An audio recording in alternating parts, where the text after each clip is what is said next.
It's really hard to argue with me when I come in and throw my card down with a PE on it. I can talk about engineering all day long, dude. I'm a professional engineer in 40-something states. What you got? So it's like the stamp of approval in your career. Because if you can pass that test and do all that information and have all that experience, you're probably pretty knowledgeable in the craft, right?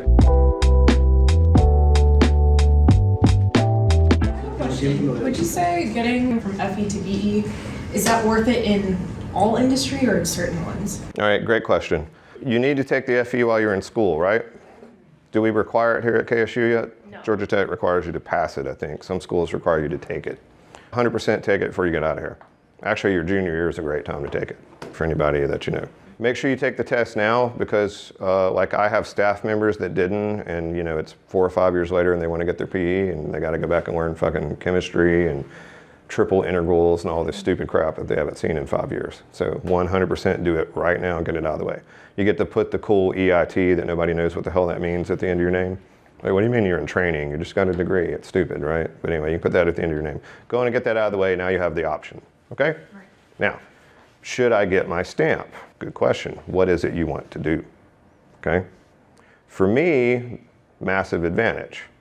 I knew that one day I wanted to go back and teach. When I was in school, I had a professor that was so bad and so terrible that I decided that day, one day I would teach, just to make up for how shitty he was. Like Dr. Agba, thank you.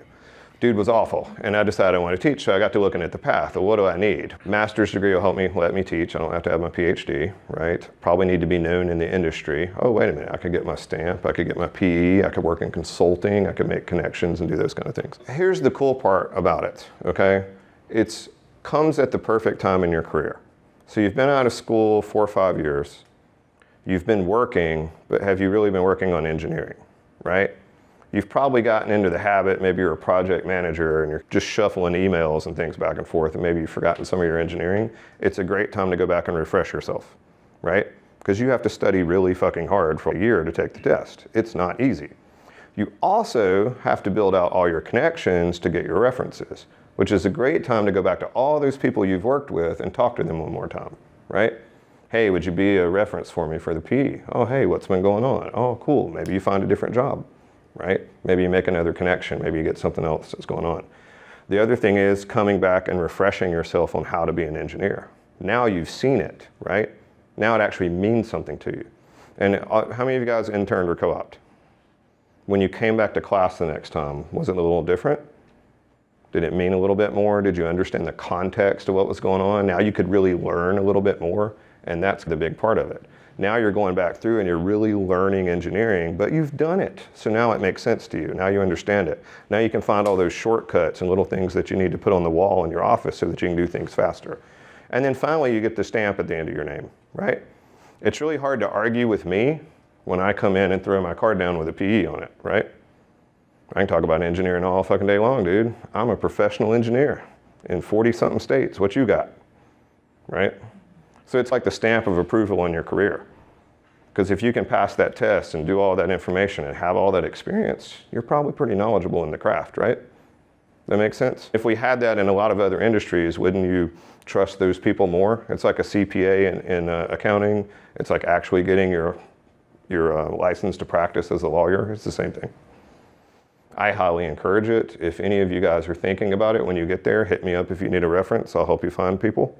I highly encourage you to do the NCEES. I think it's required in most states where you build out your record and you put all your information in there. It's a great way to be able to pull your resume and update your LinkedIn also. Because once a year, they're going to ping you and say, what have you been doing? We'll rewrite it. We'll make it make more sense. We'll write it this way. And it's a great way to update your whole career. You also have to do continuing education, which is the final piece of the puzzle. I'm registered in 40-something states and every state's different. But the least common multiple is I'm required every year to take 15 hours of training and 1 hour of ethics. Compare me to someone that doesn't do that every year. I'm taking classroom training, 15 hours every single year. You're doing nothing. You're just working your job. I got you. Highly encouraged, nothing to it. The other thing is, at the point when you get your stamp, if you hate your fucking job, I'll help you start your own business. I need tons of you guys. And we have tons of them as vendors. We're actually doing a live event. Probably won't be later this year, probably be in the spring. But we're going to have one of my old guys who started his own company teaching you over the course of a day how to build your own engineering company. And then at the end, my company is going to offer you a bunch of jobs and things to do. Cool. So it's another way you can make extra income. You can do a lot of different things with it. It also will make you set up your finances better, because technically you could be personally sued for screwing things up. Try not to have a significant other that is also an engineer that's licensed. Or in my case, in my first marriage, was a pharmacist. We had that problem, so we had to figure out how to hide our money from getting sued. That's a whole nother story.